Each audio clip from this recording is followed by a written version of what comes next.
Hello and welcome. The current modern layout for coaches, with the high floor and the luggage lockers underneath the floor, is often taken for granted. Coaches, however, hadn't always had this layout. And it's only since the late 1970s that this particular style of coach has started to gain favour. Prior to this, coaches tended to have a very similar floor line in height to single-decker buses.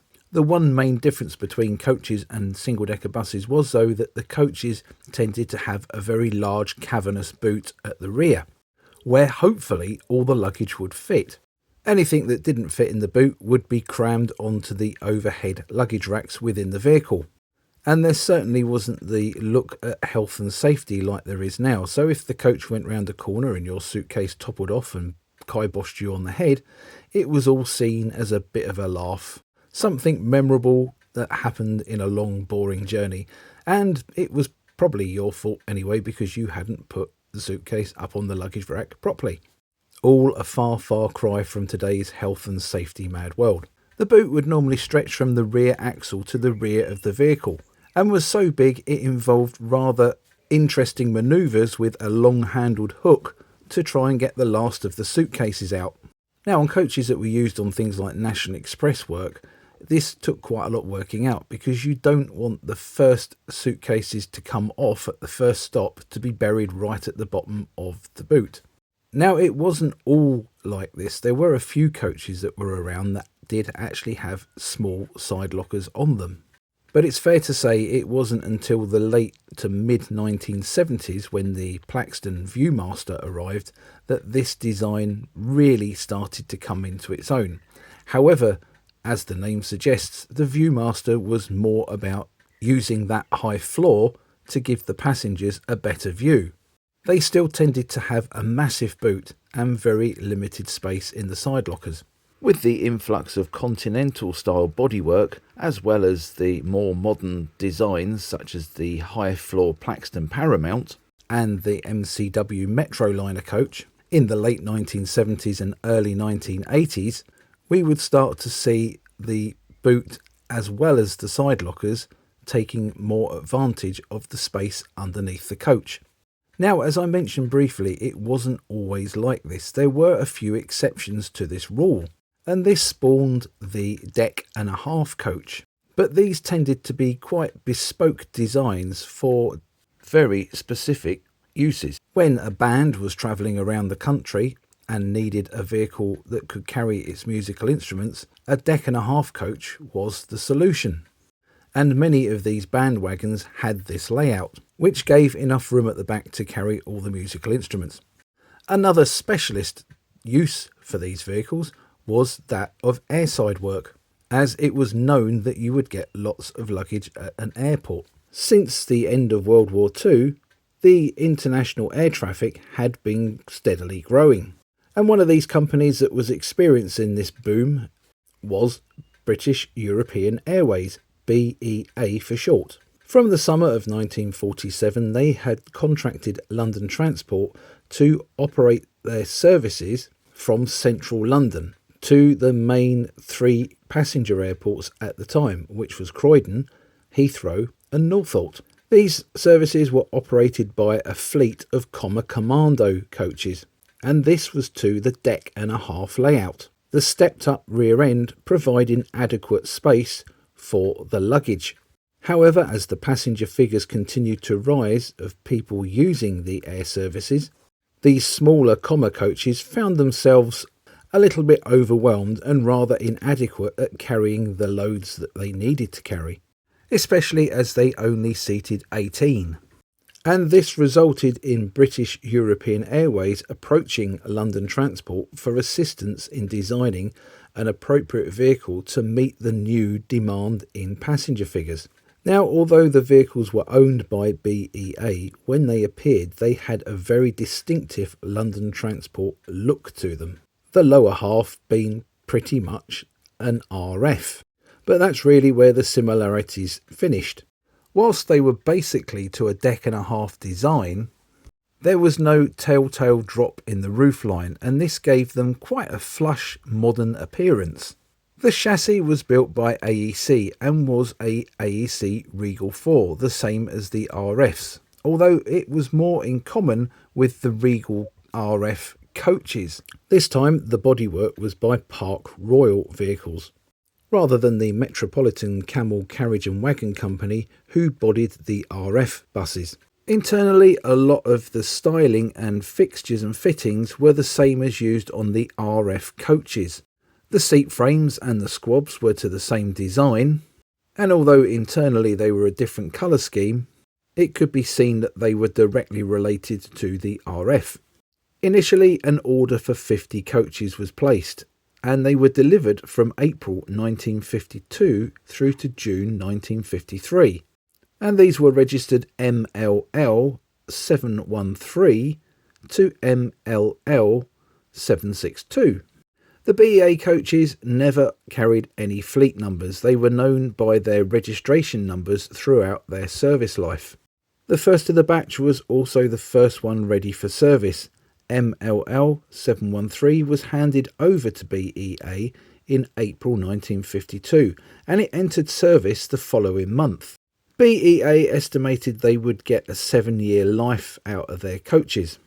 During the time of the initial batch being produced, there was an additional order placed for another 15 vehicles, and these were delivered between August and October 1953, and they carried the registration numbers NLP 636 to NLP 650.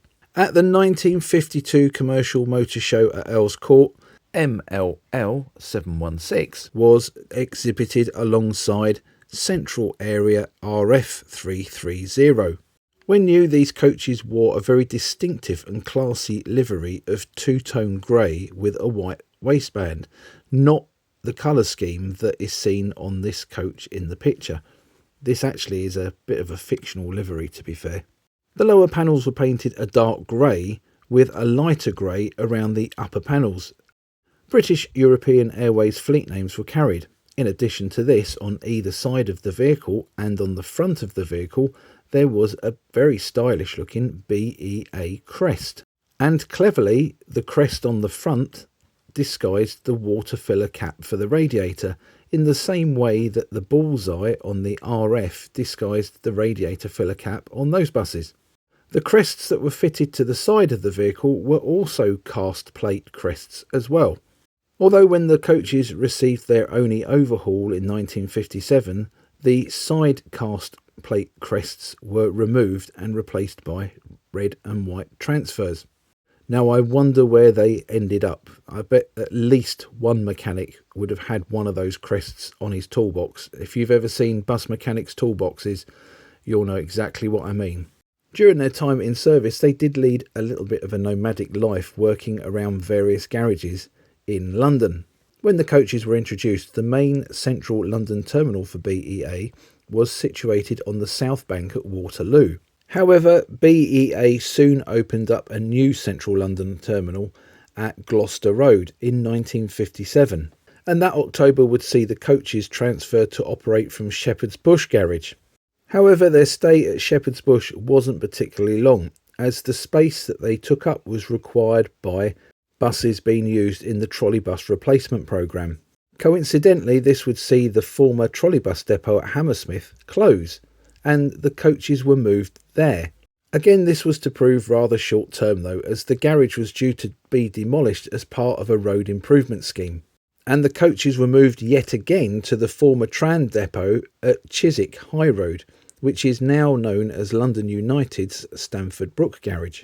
The coaches settled down to their life of shuttling between central London and the airports of Croydon, Northolt and Heathrow. Although Croydon and Northolt were at that point starting to become eclipsed by the bigger and better London Heathrow Airport. The coaches weren't particularly hard worked with BEA, and at the end of the 1950s there were several in store. And when the air traffic calmed down a little bit during the quieter winter months, others were also delicensed and put into storage during this time. A few of the coaches were also transferred to Reigate, and they worked from central London through to Gatwick, which was again starting to be established as London's second main principal airport. As the coaches entered into the 1960s, thoughts were given to their replacement. Since the 1950s, aircraft had grown considerably, whilst the coaches hadn't, and this resulted in coaches having to be duplicated to serve one flight. BEA needed something bigger with more seats. At the same time, British Overseas Aircraft Corporation, who were BEA's rival, had bought some rather trendy and nifty looking Wayman-bodied Leyland Atlanteans. And if you would like me to do a video on these Leyland Atlanteans at some point in the future, please comment down below. I think I will know what you will say to that. I'm not a psychic, but I have a funny feeling. However, BOAC did its own maintenance on its vehicles, so wasn't tied in with London Transport and could pretty much buy what it wanted. BEA, however, was tied in with a maintenance contract with London Transport, so it would need to be a bus that would be suitable for London Transport to work on and maintain.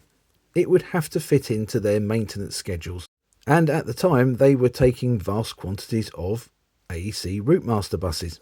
Unlike the classy looking BOAC Atlanteans that had an inbuilt luggage area in the lower saloon of the bus, a bit like the London Transport Airbus Metro buses had in the 1970s and 80s, the BEA Routemasters were all fully seated, and therefore the luggage had to be towed behind in a little trailer.